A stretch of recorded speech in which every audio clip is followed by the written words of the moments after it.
Pertama-tama ini saya beli kanebo ya, harganya murah cuma 10.000, silahkan dibelah 4, oke, supaya bisa menanam 4 benih, 4 macam sayur.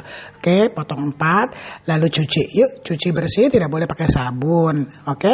Ini ada bekas-bekas minyak karena baru ya, diperes, oke, peras.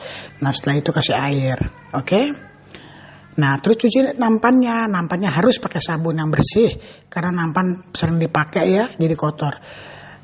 Cuci bersih pakai sabun, depan dan belakangnya dicuci bersih. Setelah dicuci bersih lalu dibilas dengan air sampai bersih. Tidak boleh tertinggal air sabun ya, karena kalau ada air sabun bibit tidak mau tumbuh dengan sempurna. Tapi kalau kondisi bersih bibit akan subur, cepat tumbuh dan subur.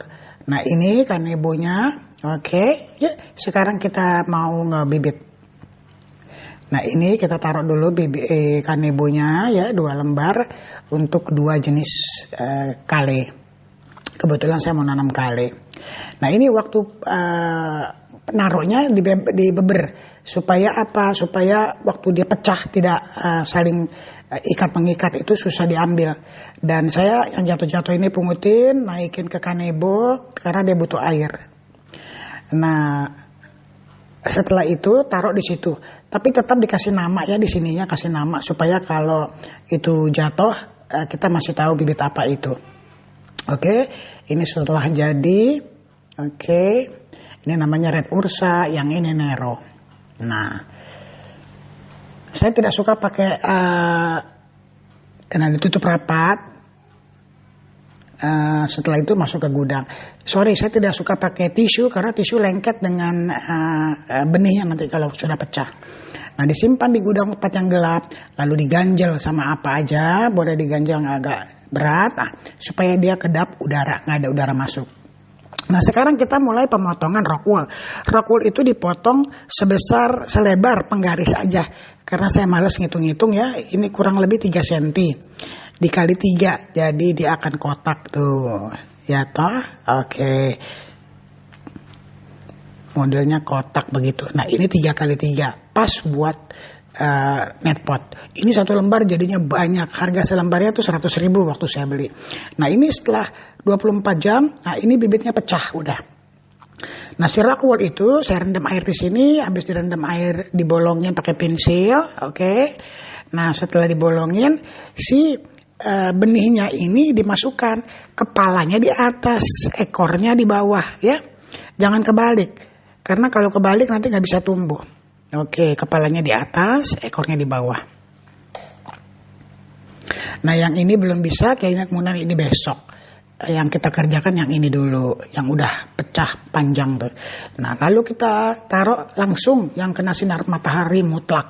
Nah ini yang kemarin nih sudah keluar daun tuh ya, cepet kan kalau pembuatan saya.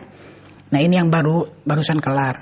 Nah lalu kita menyediakan media tanamnya. Media tanam ini pakai pupuk urea tidak boleh ya. Saya beli hanya untuk memberitahu bahwa ini tidak boleh dipakai. Pakainya cukup sekam bakar, kotoran sapi atau kambing, dan tanah. Cukup 3 jenis saja dicampur jadi satu. Oke? Nah ini dicampur jadi satu, ukurannya sama sebanding 1, 1, 1 gitu. Misalnya sekam bakar 1 kilo, ini 1 kilo, tanah juga 1 kilo gitu ya. Kalau ini 10 kilo ini. Lalu ini dimasukkan tanahnya. Nah untuk orang yang tidak mau keluar uang karena sekam bakar kan 15.000, kotoran hewan 15.000, itu kan udah 30, belum lagi plastik kresek kan, itu 500 rupiah satunya. Jadi bisa pakai bekas sampah, bakaran sampah dengan tanah diaduk, lalu dimasukkan ke plastik kresek bisa, ya plastik kreseknya dibolongin. Nah ini sekarang kita memberi air. Setelah sudah diaduk rata tuh dikasih air ya. Nah setelah basah lalu dimasukkan si benih yang sudah ada 4 daun. Kasih lubang dulu karena si rockwool harus tertutup dengan tanah. Nah setelah demikian taruhlah di tempat yang mataharinya mantap. Oke? Nah itu. Nah setelah 1,5 bulan maka panen Anda. baik di tanah maupun di hidroponik, keduanya akan panen. Nah ini dia cara panennya ya. Hidroponik atau tanah sama, kita ngambil dari bawah, kita gunting itu. Oke, kita gunting semua. Lalu pucuknya kita tinggalin. Pucuknya kita tinggalin 2 lembar atau 3 lembar boleh. 2 lembar cukup.